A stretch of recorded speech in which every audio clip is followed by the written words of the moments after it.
Hey everybody, it's Norm from Test It, and I have a new phone to give you a quick look at today. No, it's not the new iPhone 10. We'll talk about that later. It's an Android phone actually just announced this week, and we have an early unit.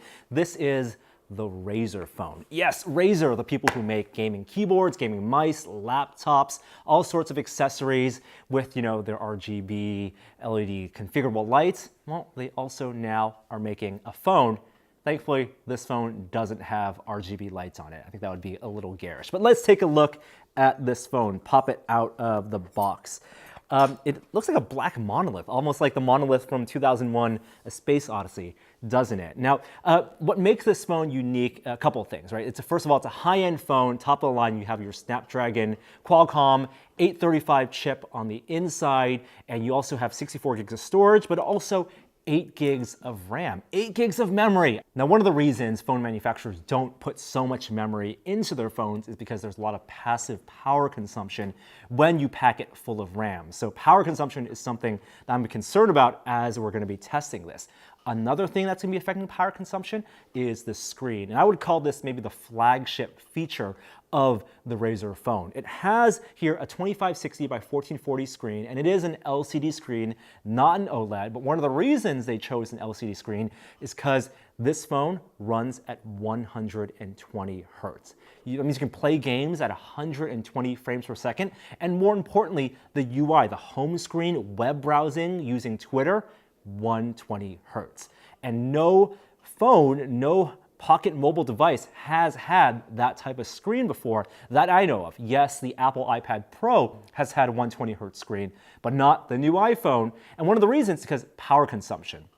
Right, we know OLED screens can go up to 90 hertz. We've used them on our VR devices, but LCDs with 120 hertz screen, what does that mean day to day? Well, opening up something like Chrome and scrolling on a web browser, it's incredibly smooth. It's so smooth. It's something that, going back to my Essential phone, I feel like I miss it immediately. And running a frame rate counter on the phone, I can tell it doesn't run at 120 hertz the whole time. It's variable. So when I'm at the home screen and I'm just scrolling around or not doing anything, when it's a static image, it will step down to something like 15 FPS. But if I'm actually actively scrolling or launching a game, it will run at up to that 120 frames per second.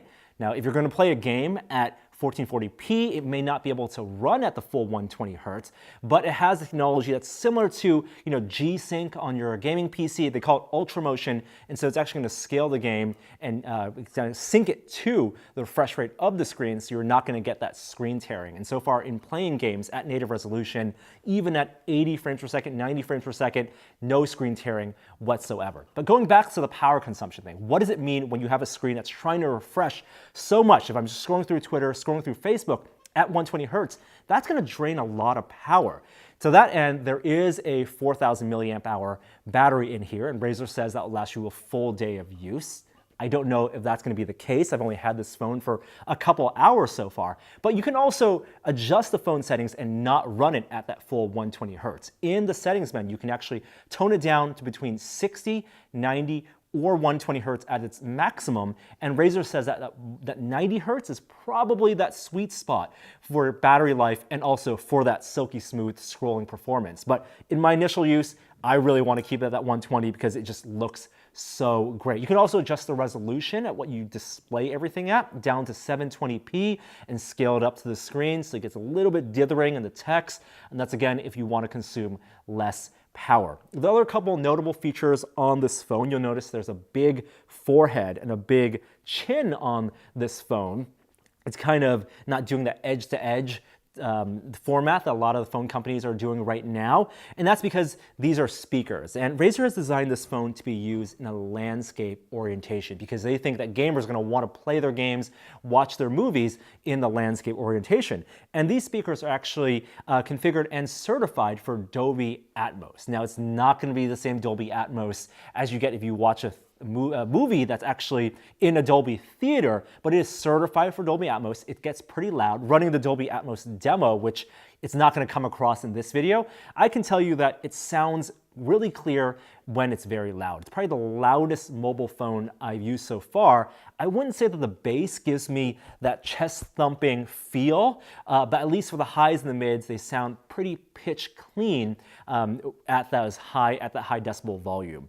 Now, also talking about audio, on the bottom you do see there is a USB-C port, but there is no headphone jack. Razer, like many other smartphone manufacturers, are removing the headphone jack, but they are including a headphone jack adapter in the box. And in this adapter, which plugs into USB-C, they actually have built in a 24-bit DAC, so you can play some lossless audio through here to your headphones. That's a nice little bit of a consolation.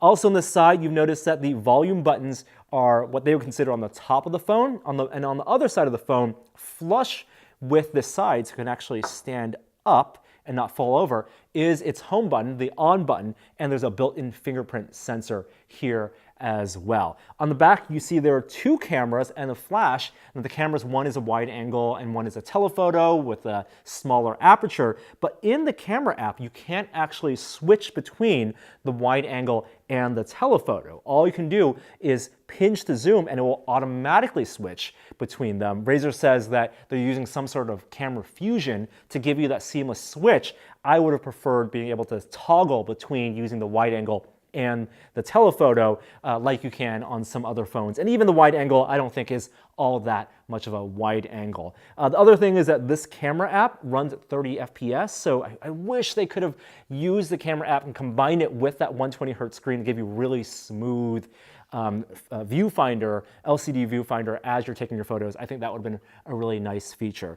It does take a SIM card and it's GSM only on this, no CDMA, and in the same slot you can actually put in a micro SD card to expand storage to as much as you want. The home screen, it is their custom version, but it includes Nova Launcher and it does come built in with some shortcuts for games that download, so it's not stock Android at all. It's running Android Nougat, and Android Oreo support will be coming next year, even though the phone is shipping this year. That's always a big question with these phones, is how fast can their engineers adapt to the new version of Android, especially when they have to do things like code in 120 hertz support, Dolby Atmos certification, on all its other features. So that's just a quick look at the Razer phone. It is available for pre-order, I believe, today, November 3rd, shipping later this month or sometime soon. 64 gigs of storage, Snapdragon 835, 8 gigs of RAM. $700 is its list price for an unlocked phone. I think it's definitely an interesting phone.